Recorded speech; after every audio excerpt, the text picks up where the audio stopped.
The University of Delhi was established in 1922 as a unitary teaching and residential university by an act of the then Central Legislative Assembly. Only 3 colleges existed then in Delhi: St. Stephen's College, founded in 1881, Hindu College, founded in 1899, and Ramjas College, founded in 1917, which were affiliated to the university. The university thus had a modest beginning with just 3 colleges, 2 faculties, arts and science, and about 750 students. In October 1933, the university offices and the library shifted to the Viceregal Lodge estate, and till today, this site is the nucleus of the university. At present, there are 14 faculties, 86 academic departments, and 83 colleges spread all over the city, with about 4 lakh students and 8,000 teachers. Delhi University has very well qualified teachers by any global standards. Only thing is, when they go to teach in colleges, because there are not so many research opportunities and the teaching load is very high, so their attention is more towards teaching rather than research. Now, research is happening somewhere else. These teachers did some research but then moved to almost full-time teaching. So how do we bring them up to date with what is the current things?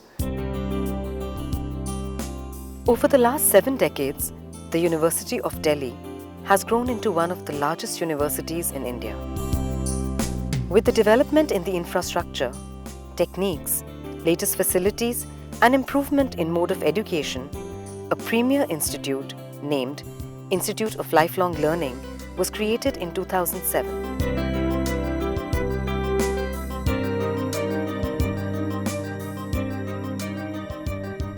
Brainchild of Vice Chancellor of University of Delhi, Professor Deepak Pental, IIIL was to incorporate time and technology-induced changes in the system of education in the university.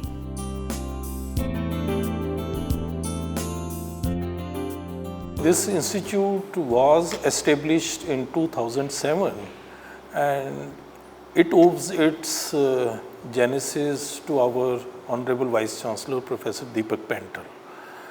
I came on the scene in 2008, though initially I was associated in the capacity of a coordinator. Oh, I have been an enthusiastic proponent of the whole concept.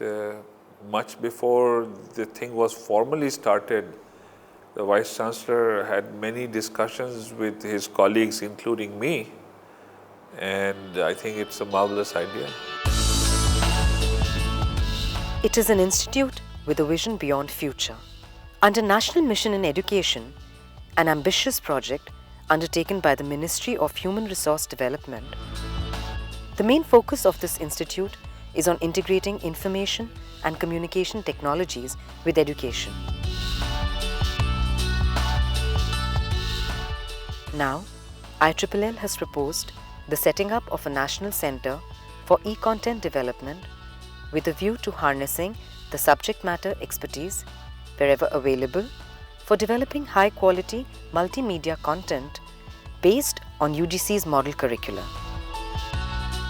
An institute which should, at least to begin with, serve the cause of students and teachers of the university in terms of lifelong learning. The basic idea of this institute is how, with the help of technology, education or quality of education can be improved. So that's basically the whole purpose of this institute. It's meant to enrich the learning environment, and that applies to everyone, students, faculty, even those who are not formal components of the learning system. So it is really enriching the learning environment. Through this institute, an attempt to make teaching learning more interesting and give them more or better understanding of the subject. At the South Campus, we are focusing on 3 subjects: English, Mathematics and Commerce. IIIL is here to stay as an integral part of the learning system, and the more it gets integrated into the university environment, the better it will be. And there will be no final level of integration, take my word for it. The way I see it eventually this may well be the only proper way to learn. The way those features that are being embodied by IISS in its offerings may well be the ultimate final way of learning. There's another side to IISS, which is the development of student programs, because we are looking at not only enriching the skills of the teachers, but also equipping our students with skills so that they are able to meet the requirements of the job market, requirements of their own, to be able to handle their questions related to their own personality and so on. CPDHE is the UGC Academic Staff College, which holds orientation and faculty development programs like refresher courses for the subjects and interdisciplinary areas. To achieve this, IISS has a threefold strategy of developing high-quality content, capacity building of teachers in ICT skills, and developing state-of-the-art infrastructure and connectivity for disseminating knowledge. The question came how to bring about this ICT-enabled education in such a big university, which is the premier university of the country.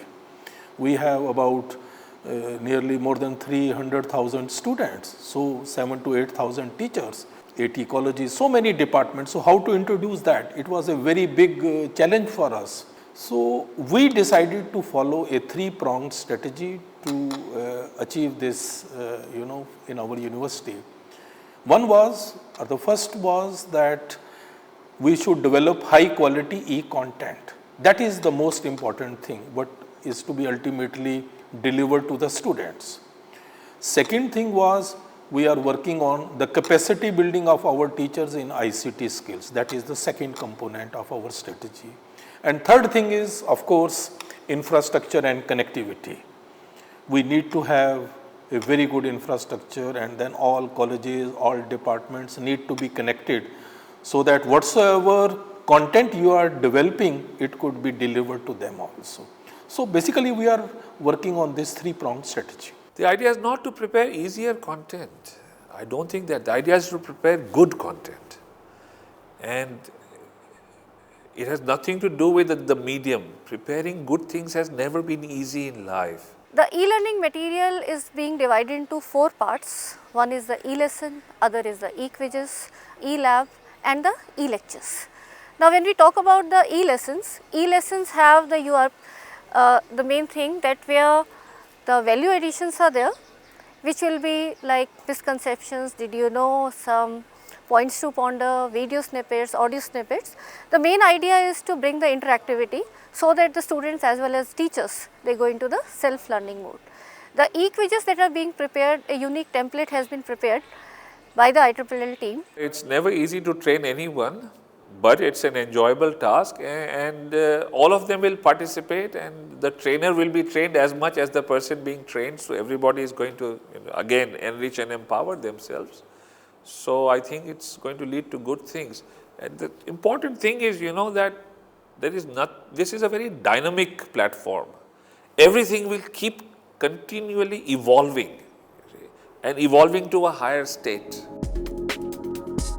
What began as a small activity has now become an online movement in the University of Delhi. It's a challenge for the university, institute and the teachers to improve the quality of education and compete with the best in the world. ICT-enabled education will empower our teachers. It's not to replace them. Classroom teaching will remain where it was. Any technology, whatsoever you may talk, no technology can replace any teacher. If it can replace, then let it replace. It's not possible. It's not possible to replace. It's only the empowerment of the teachers which we want to achieve through this. The university needs to engage with the real world through its learning systems so that our students, when they go out, are better equipped to, prove themselves, to give a good account of themselves. So it's good. There are many things which a teacher cannot explain on blackboard. So technology can come to their aid at that stage, and with the help of technological tools, animations, video snippets, simulations, etc., many complex concepts can be understood in a much, much better way. It's said that a picture sometimes conveys much more than a million words. So that's basically the thing, what we can try to achieve through technology. For the first time in the history of an Indian university, an online examination was conducted. Path-breaking to conduct an online exam, I think this is the way to go for the future. It takes care of many issues that the university is right now grappling with.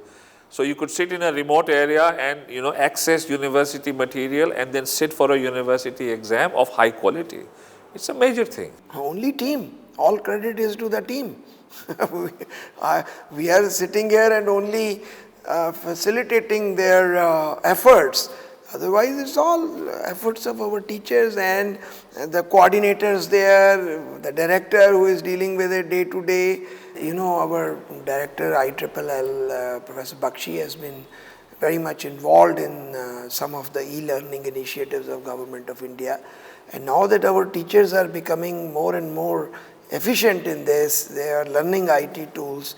Yes, this could be a very important center for e-learning based materials. Not only that, with the help of latest studios, lectures will be given in African countries under the Pan-African Project Foreign Collaboration.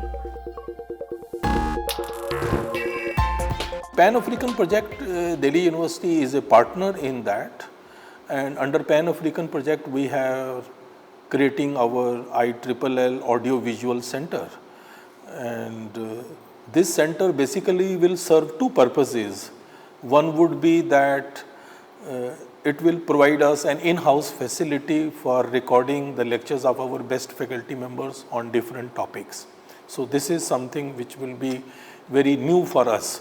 We will have the video lectures of our experts.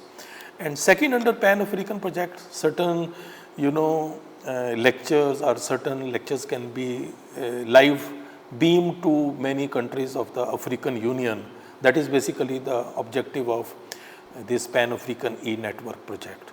So having this audiovisual center at IIIL is going to boost or give a big boost to our efforts. Our former president, when he went to Africa, they said we will have a link up in education teaching with Africa.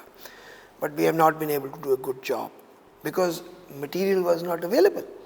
If we have material, we can share it with Africa. We have historical ties with Africa, and there are economic opportunities in Africa.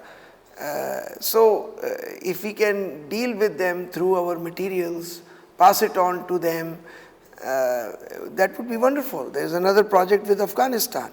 Now we must help. They are our sister country. And if we can take these materials to students in Afghanistan which are not even getting anything to study and read right now, very difficult situation.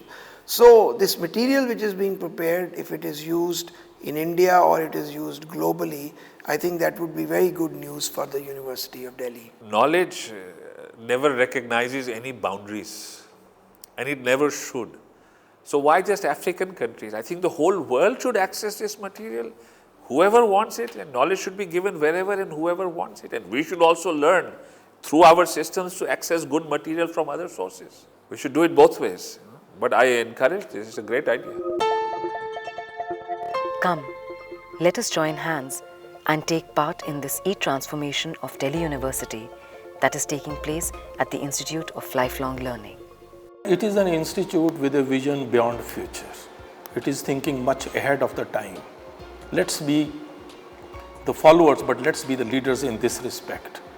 Let it be a role model for the rest of the universities in the country that, yes, quality of teaching, learning or quality of education can be improved through this route. And this we want to show to the people. The Institute of Lifelong Learning is extremely futuristic in its approach. If there's a revolution that's taking place in education, it's happening here at IIIL. So the only message I want to give to all the students and teachers is, please come join this revolution. Let's join hands and take education to a totally different platform. The message I would like to convey is that teachers and students should participate in this very exciting mode of participative learning. Visit the IEEE learning portal and we assure you, you will get good quality content, best interactivity, best teachers helping you round the corner. All the very best. What I just said, come to IEEE, this is where learning is fun.